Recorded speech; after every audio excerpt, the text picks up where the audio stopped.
相亲有这么直接的男生吗？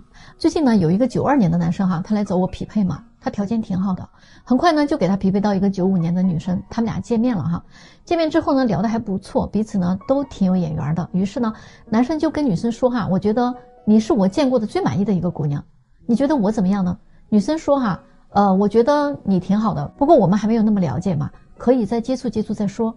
于是男生就说可以啊，不过啊，在接触之前呢，我想问你几个问题。不然呢，再接触也是浪费大家的时间。女生说可以啊，那你想问什么问题啊？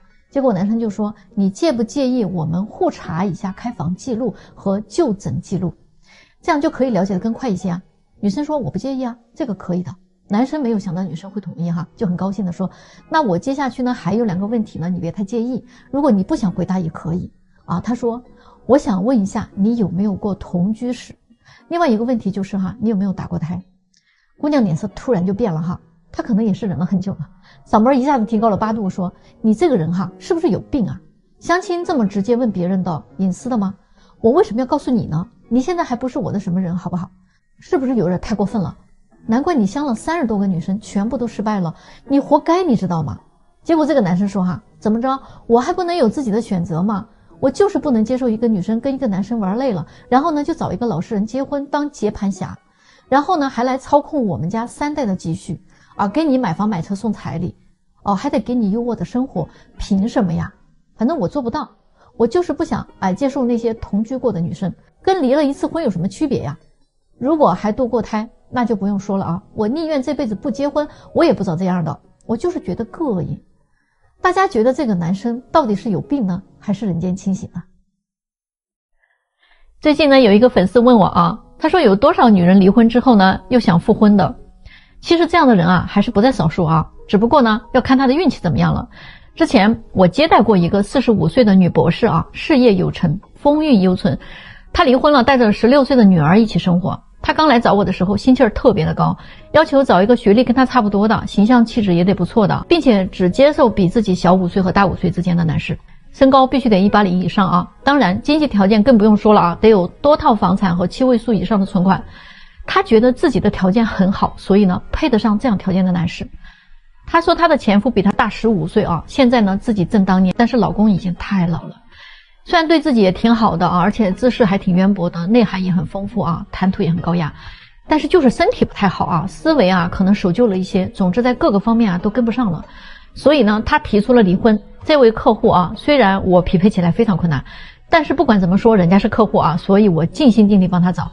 刚开始啊他选人到了极致挑剔的程度，除了对方是博士学历之外，还要看对方的本科在哪儿上的啊，如果不是基本的名校啊，似乎也入不了他的法眼。又或者呢不是高级领导层或者大老板级别的啊，也是不成。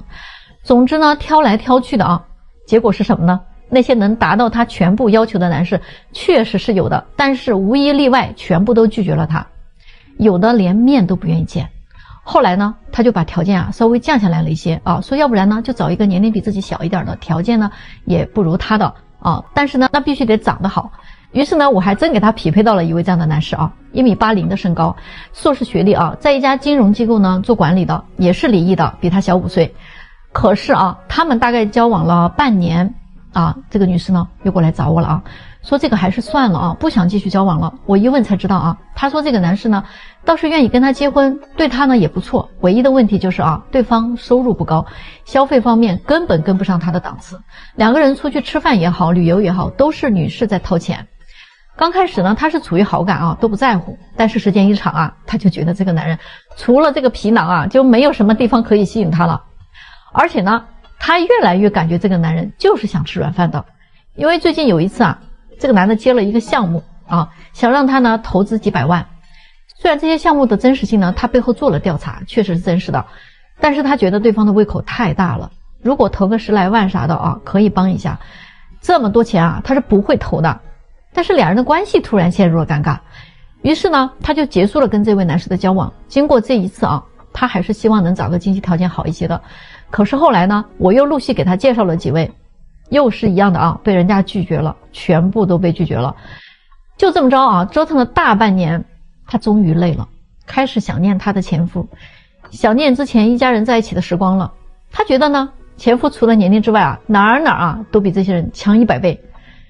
但是大家觉得她的前夫还能接受她回到身边吗？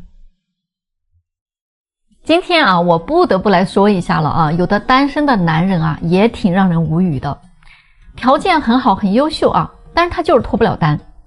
那是因为啊，真正漂亮的女孩太少了。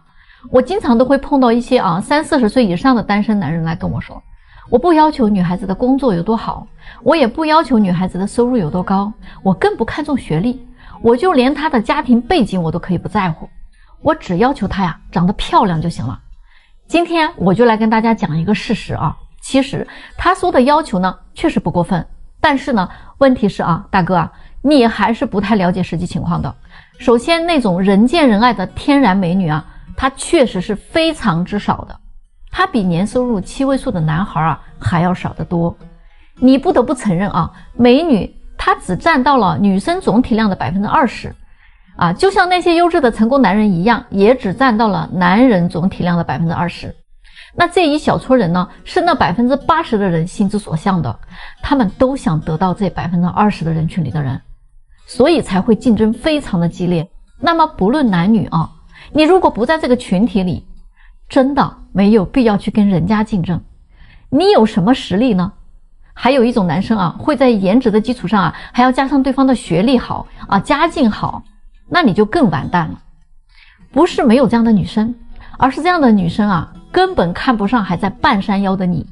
既然啊，人家颜值又好，学历又高，再加上家境也不错，那他挑选对象的要求自然也就是那种站在塔尖上的人了。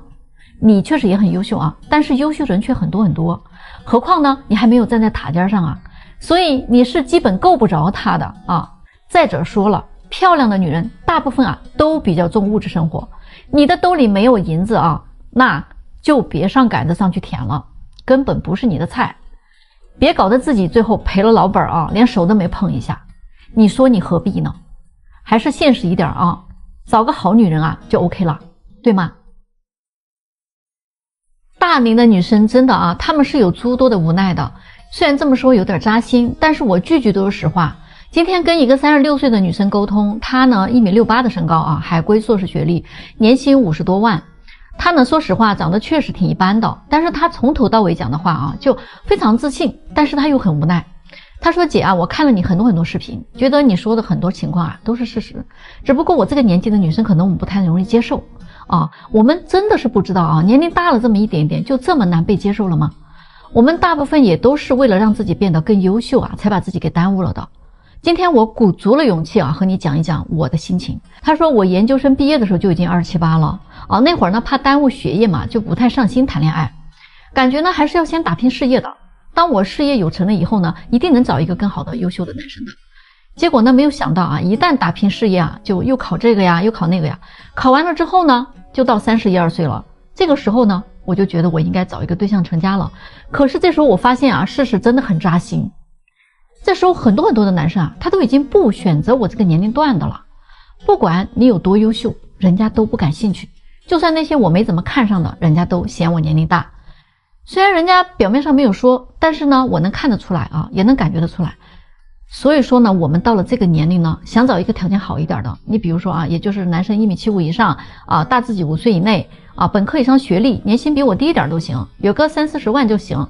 我感觉这个要求也不夸张，最多呢就是要求有个房子，家里呢在北京呢给我买了房的，而且呢还是全款的。然后呢有个代步的车就行，这些已经是我再三思量之后啊降低了的要求。怎么还是这么难找呢？我给他分析了一下啊，实际上他的要求啊哪一条都不过分，但是你把这所有的条条框框放到一个男生身上的时候，但凡这个男生他能满足所有的要求，他的条件已经算不错了，他就会对女生在年龄上有要求。就有很多大龄的人啊来到相亲市场啊，他们都会告诉我们说自己是因为什么什么啊很合理的原因造成了现在年龄大的结果。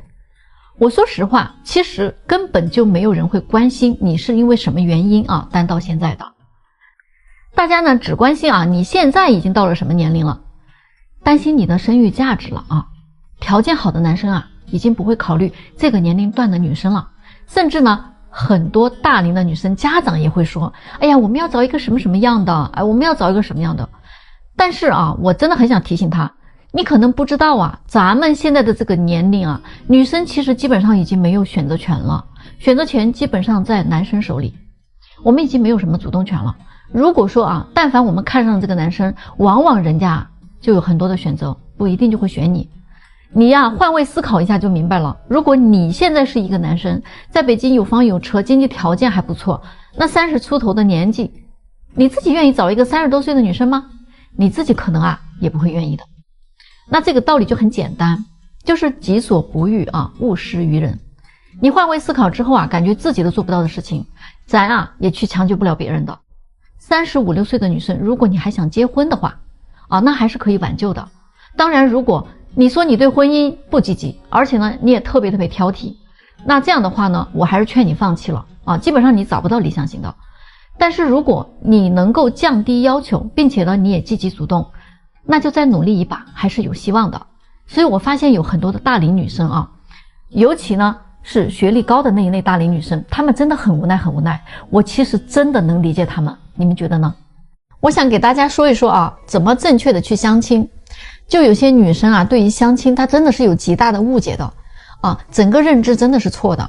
首先第一点啊，相亲呢不是来找感觉的，是2个人都看对了眼了啊，都往一个方向去努力，而不是说相亲是给男生提供一个认识你、追求你的机会，然后呢还要跑一遍恋爱流程啊。相亲的目的是为了结婚，而不是让他去讨你欢心、追你，然后谈恋爱啊。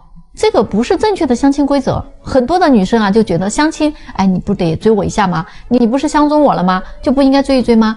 然后你们建立感情、培养感情这个过程当中，看彼此合不合适，如果合适的话，就会往下一步的关系去推进，对吧？去确定关系，去结婚。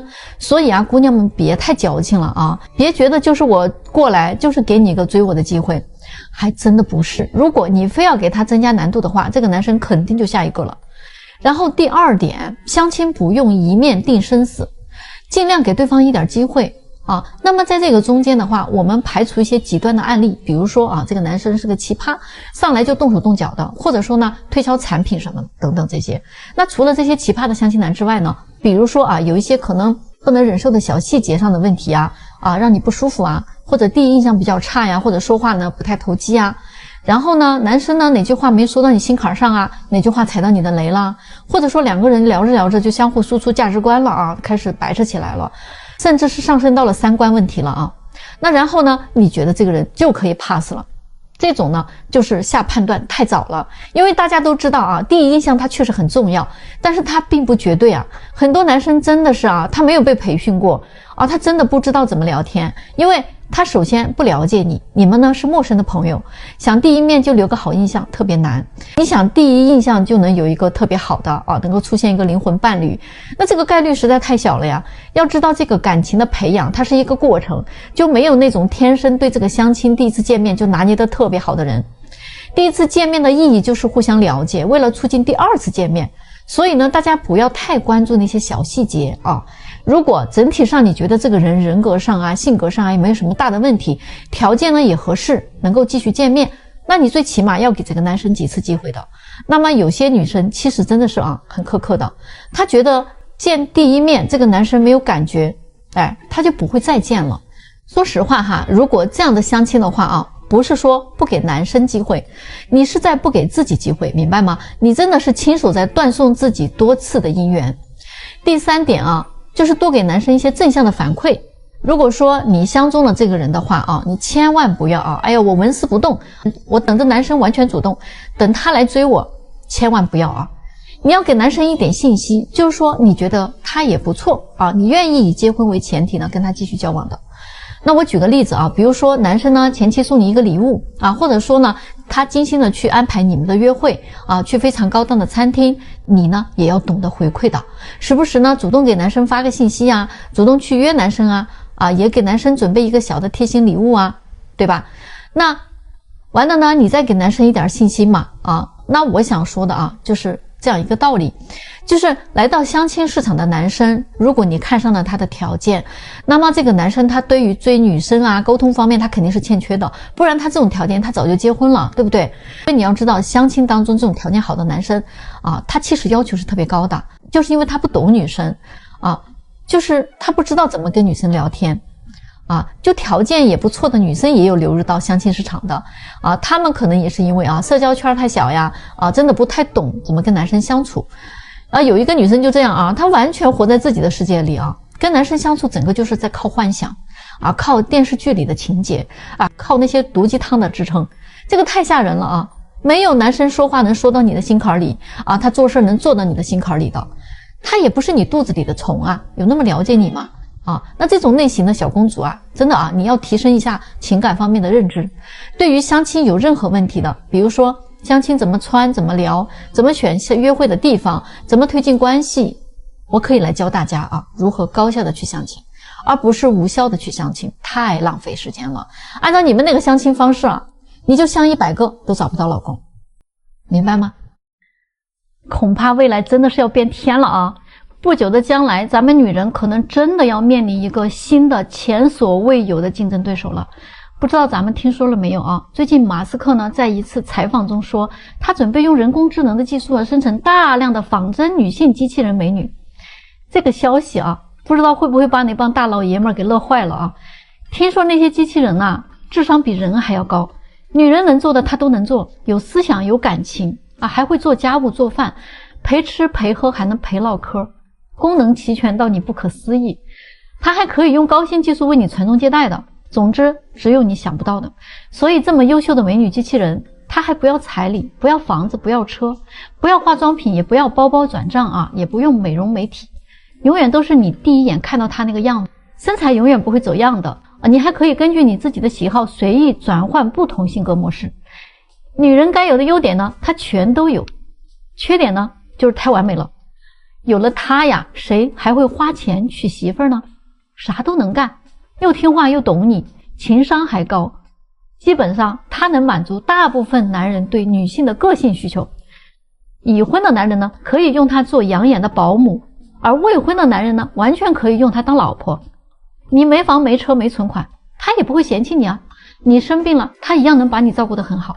你的事业不成了，他也不会嫌弃你离开你他不会让你生气，更不会跟你吵架，会帮你带小孩照顾老人。据说很快就要上市了他的身高是1.73米左右体重56公斤，太完美了，走路和正常人是一样的，完全可以陪你逛街，参与各种社交活动。到那个时候，我估计我也得与时俱进了得增加一项新业务了，介绍机器人对象。大家是不是很期待呢？其实我这里有一组数据据今年7月份全国离婚率统计北京的离婚率呢是 39%， 上海呢是 38%， 广州、深圳离婚率是 36%， 80% 以上的离婚都是女性提出来的。全国各省目前的彩礼排名不含房和车江西最高38万，福建30万，浙江25万，江苏20万，辽宁20万，上海8万，山东7万，安徽16万，天津16，河北15万，湖北15万，重庆14万，甘肃的13万，山西13万。要是再加上房和车这些钱恐怕没有一个100-200万这个婚你是结不下来的。所以我估计你现在一定在想，那要是有那些钱，我还不如买他10个8个机器人女友呢，不同类型还不会争风吃醋它不香吗？所以我也很好奇我想问问大家，你们会支持机器人伴侣的普及吗？为什么很多人相亲之后他谈恋爱进展就很不顺利成功率也不高？原因呢，往往就出在了交往初期，非常容易触礁。最近有一段认识都3个月了，现在已经呢濒临分手。女孩特别委屈来找我说，这个男生不懂她，自己是个女孩子嘛，有的时候难免会有点小脾气，耍个小性子什么的。男孩呢不会说话，总惹她生气。以前还总是很快就来哄她了，送个礼物道个歉什么的。可是最近呢越来越冷淡了，吵完架了之后10来天都不找她。这一次呢，这个男生已经1个多月没联系女生了。于是呢，我就跟男生联系了一下结果男生说，这个姑娘太作了每次呢都是因为一些很小的事情，比如一句话没说到他心里，他就要跟男生掰扯，一定要男生服软了他才罢休。要是吵几句嘴那不管谁对谁错一定得男生过来哄他才行，甚至呢必须买个礼物表示真诚的道歉。他们出去玩吃什么玩什么都得按照女生的喜好。吃饭的时候呢，如果没有帮他拉凳子呀，没有帮他选喜欢的菜呀，没有帮他夹菜呀，他都会生很久的气，说这个男生不在乎他，刚开始的时候，男生因为比较喜欢他嘛，什么都愿意由着他，惯着他。那这一次呢，是因为男生跟他表白了，希望他们做男女朋友。结果这个女孩居然回答说还需要再考虑考虑，这次这个男生沉默了于是1个多月了都没有联系这个女生了。现在的女生就很纳闷说男生为什么一生气他就不说话了呢？可是你让他说什么呀？他说了你听得进去吗？你又不会改。他跟你讲道理的时候呢，你又会问他这是什么态度？他要是真的跟你表明了态度的话，你又会嫌他不真诚，说他是在敷衍你。于是呢，人家只能一次又一次的咽下这种委屈然后呢还得一次又一次的去哄你。每一次哄好了你之后，他还得自己躲起来哄一哄自己。但是这样的时间长了之后谁都会很累的，问题又解决不了，情绪呢还不停的在堆积，那总会有被压垮的一天然后你就会发现不知道从什么时候开始，他突然变得沉默了，不爱说话了，也不来哄你了。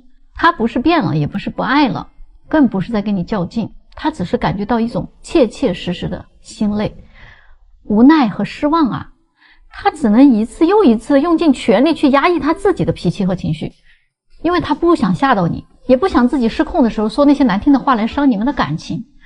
但是你不知道的，他每调整一次情绪，你们的关系就会淡一点。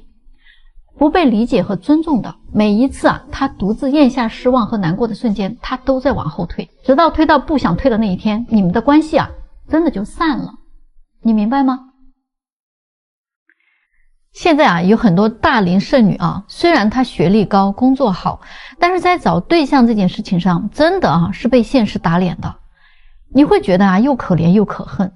在北京、上海这样的大城市里，将来会有越来越多的女孩子真的嫁不出去的。你先别急着反驳我大龄剩女看到这儿可能也很着急想骂我。但是呢，有很多的案例证实了大龄剩女她们有些共性是阻碍她们脱单的。基本上有以下这3点第一呢，她们找对象太挑剔了。第二呢，就是她们活得太毒了。第三呢，就是恋商非常低。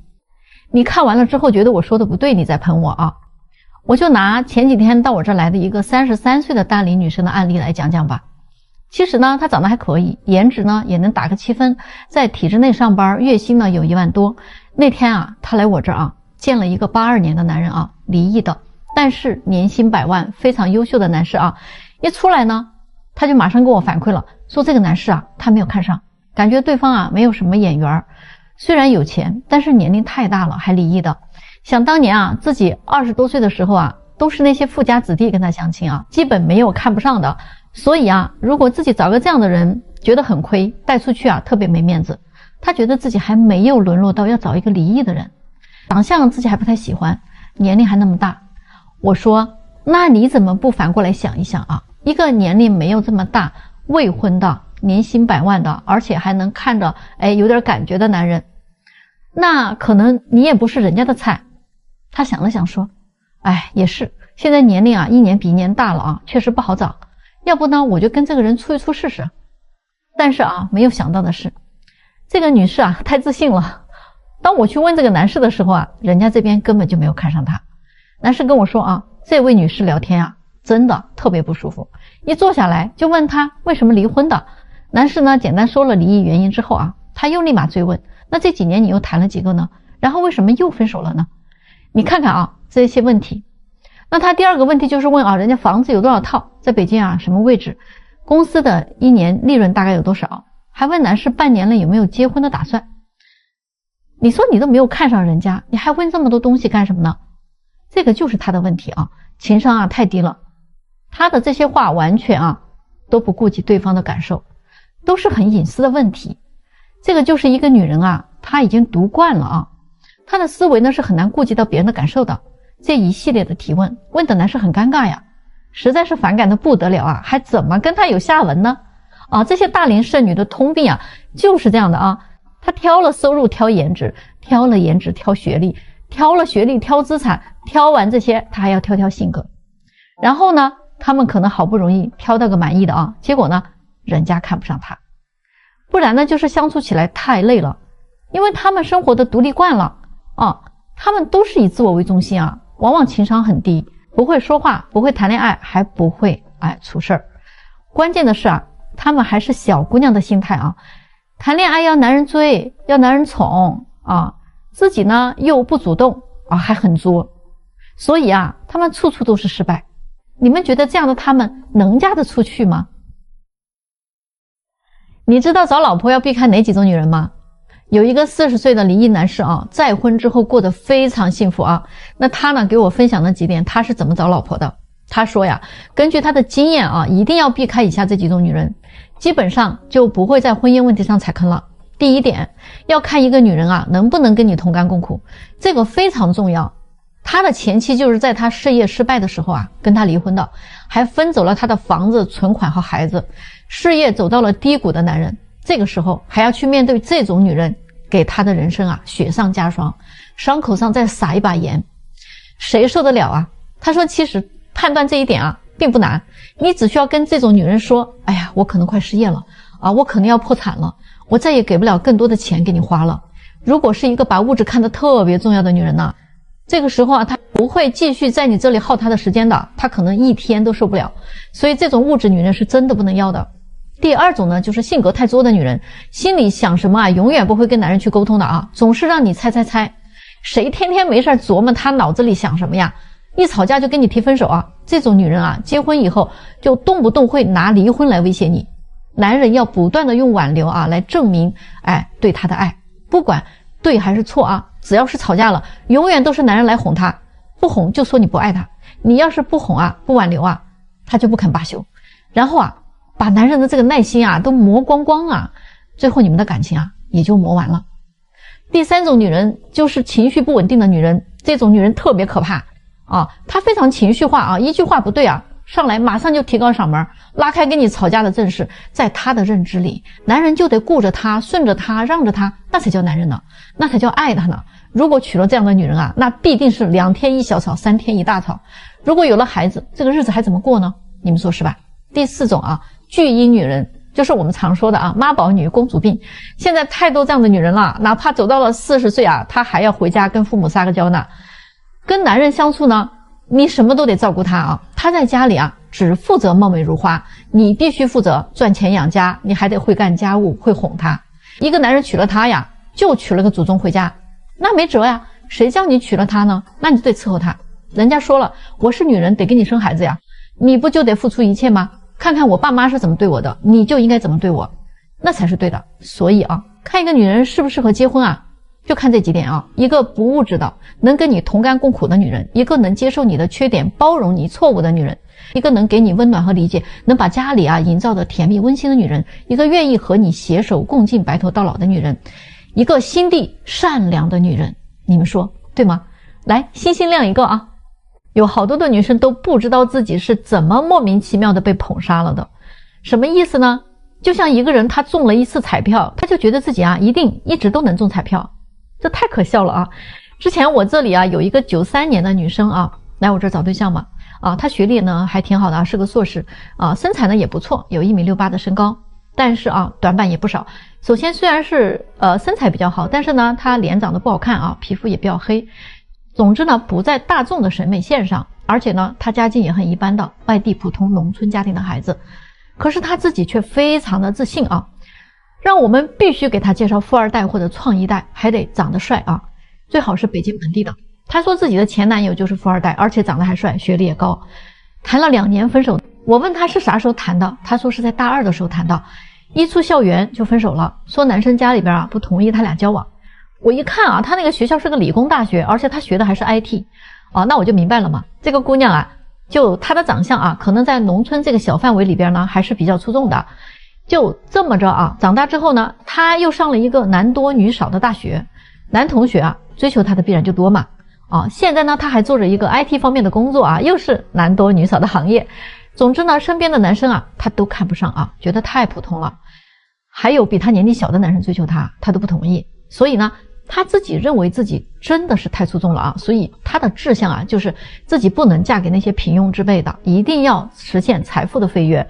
所以我看她是莫名其妙的就被捧杀了嘛。他根本就不知道自己啊，要把他放在美女堆儿里啊，那真的是啊，啥也不是；要放在高学历的堆儿里呢，那也再普通不过了。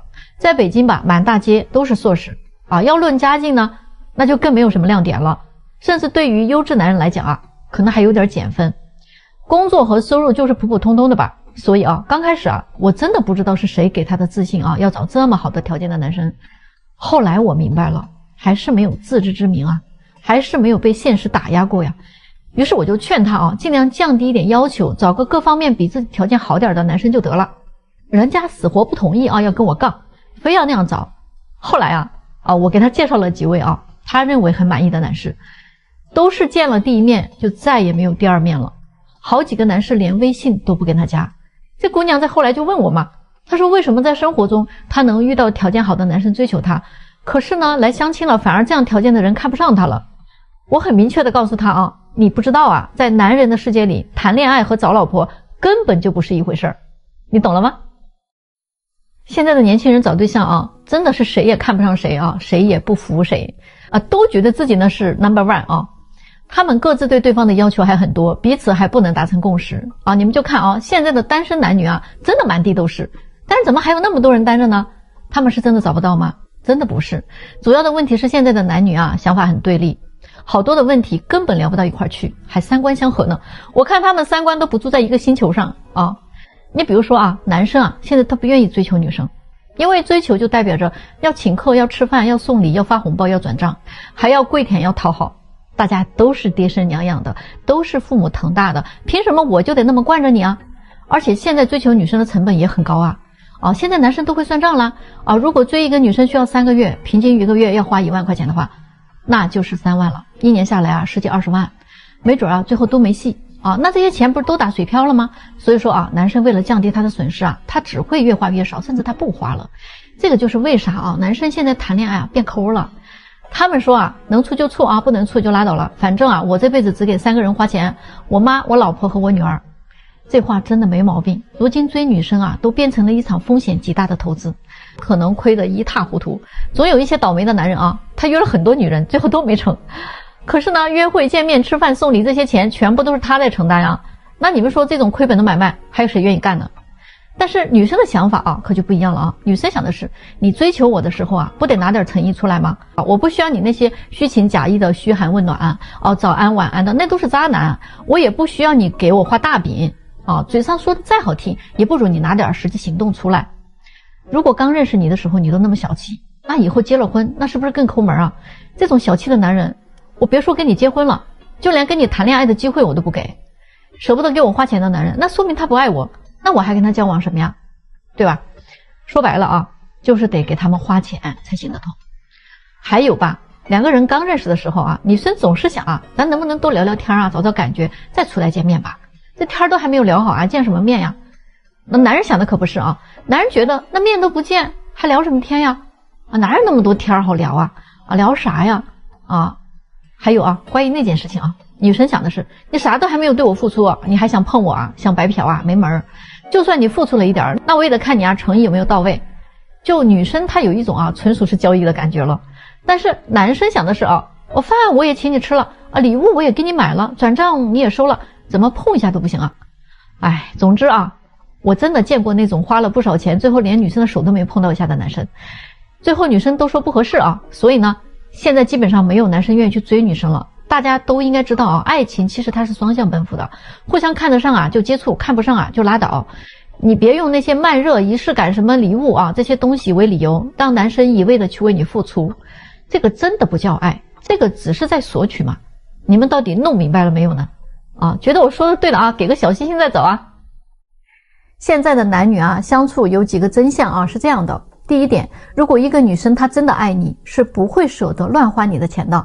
他会为你省钱，甚至他为你花钱都可以。而一个不爱你的女生才会肆无忌惮地想着各种办法花你的钱，算计你的钱。第二点，女生们来相亲呢，基本上都是先讲条件的，有的甚至罗列了一大堆的要求但是一旦他们跟男生相处之后呢，就更看感觉了。而男生们来相亲恰恰相反基本没有什么要求没有什么条件，一切就看感觉。但是一旦他们跟女生相处了之后，这个女生能不能娶回家，这个时候他才开始权衡对方的条件了。第3点啊，现在的女生找对象大部分都是在找钱。一个女生的颜值高低，就是她能否跨越阶层的阶梯。没有物质条件的男生，基本上没有相亲的资格了。而男生在找对象的时候呢，还希望找到的是爱情，但他们会发现现在的女生啊，大部分都已经不再需要爱情了。第4点啊，现在的很多女生跟有钱的男人相处啊，就希望跟对方谈感情，甚至呢不惜自己倒贴都可以。而当他们面对没钱男人的时候啊，就跟人家谈钱。第5点呢，男生说我的钱是给你看的啊，不是给你花的，谁认识你2天就拿钱砸你啊，我又不是大冤种。而女生说了，刚认识你都舍不得给我花钱，那以后我就更值不上了呀，所以你不给我花钱就说明了你不爱我，也没有诚意交往的。第6点呢，女生说我都回你信息了，都跟你出来见面了，我已经很主动了啊，那你还想怎么样呢？而男生说了，为啥每次都是我找你聊天，我约你出来啊，只要我不找你，你是绝对不找我的。看来你并没有看上我，那就算了吧，这年头谁还愿意当舔狗啊。第7点啊，大部分的弟弟找姐姐谈恋爱都不是为了结婚的，而大部分的姐姐跟弟弟谈恋爱呢，都希望弟弟能娶自己回家，是不是这样子的呢？如果你觉得还有补充的话，可以到评论区说一说啊。有的女生啊，她是真的不相信我说的话啊。现在在北上广这样的大城市里，优秀的男生真的是被哄抢的。你总觉得我说的太夸张了，是不是想故意制造焦虑啊？甚至我想打压你们，那你真的就是大错特错了。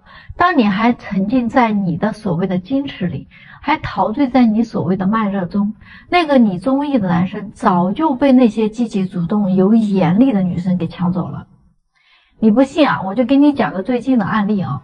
前不久呢，我这里来了一个89年的博士男，自己刚开始创业啊，非常优秀。在我这里呢，相亲相了3个女生。第一个女生啊，听说男生自己刚开始创业，就直接跟男生说了，我是一个自私的人，如果未来对方创业有什么风险的话，他是不愿意共同承担的，就算结了婚，他也不愿意一起承担风险。离婚的话呢，他的东西还是他的，但是他要分男方一半的资产。这个真是精致的利己主义者。咱们再来看看第2位女生她觉得男生也不错也很想交往试一试。结果男生第1次约她外出呢，她拒绝了，理由是单位要加班。第2次约她外出呢，她又拒绝了，说约好了闺蜜。第3次男生都到了她的单位楼下了说一起吃个晚饭。这时候呢，她不好意思就下楼来了，但是她仍然跟男生说自己手头还有点工作弄不完，看看能不能改天约。这之后这个男生再也没有联系过她。那么她呢，就等了1周之后呢，她发现男生没有消息了，于是呢，她就主动给男生发了个消息，结果发现自己已经被对方删除了。于是呢，我就问她，那你是不是根本就不想交往她说不是，只不过呢，想考验一下男生对她的兴趣到底有多大。另一方面呢，也不想让男生觉得自己特别的好追，所以呢，就玩了一下欲擒故纵的游戏。她还说女生不应该矜持一点吗？要是男生约自己特别容易的话，她一定会觉得这个女生轻浮的。让她难一点，不是更容易珍惜我吗？而且呢，自己确实是个比较慢热的人，需要慢慢来。只可惜这个男生太没有耐心了，但是我又觉得他挺好的，他是我相亲以来觉得各方面条件最满意的一个。您看还有没有可能呢？于是我就告诉他现在都什么时候了，大家都是成年人，都已经来相亲了女生你就别玩那一套矜持和羞涩了，你还考验呢，你是以为还在校园里吗？